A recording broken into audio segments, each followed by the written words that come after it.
Okay,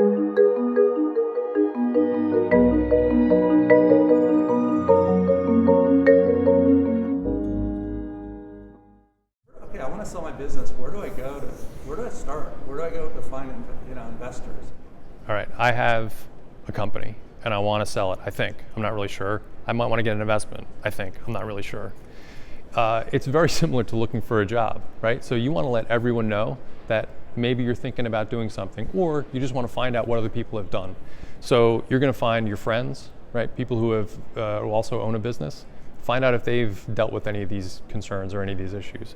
If you have an attorney who has a transaction advisory practice and is fairly active, talk to that attorney. Just pick their brain, understand what do they do, how do they find the investors, how did they approach the buyers. If you have an accountant who has a transaction advisory services practice, talk to the person who's in that practice that you trust. Understand how do they see transactions occurring, and then reach out to an investment banker that you might trust, or get a recommendation from your accountant or your attorney to talk to an investment banker.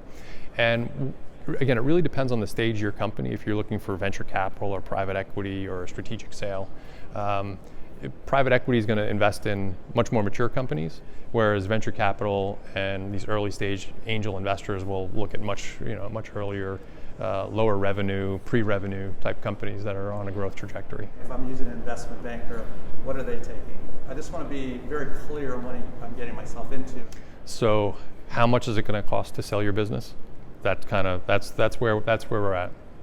So, it depends. Again, the size of the company, the complexity of the company, but your accountant is typically going to charge anywhere between $50,000 and $250,000, somewhere in that range, right? Let's say $100,000. Your attorney, very similar, anywhere between $75,000 and $500,000, depending on the size of the transaction. Your investment banker will typically work on a retainer basis, so it's a monthly retainer of anywhere between $5,000 and $15,000 for, call it 4 to 10 months, depending on how long the transaction is going to take to occur. And then the investment banker will also get a percentage of the overall transaction value. So anywhere between 1.5% to, call it 7%, depending on if they're selling equity or raising capital, or if you're selling the business.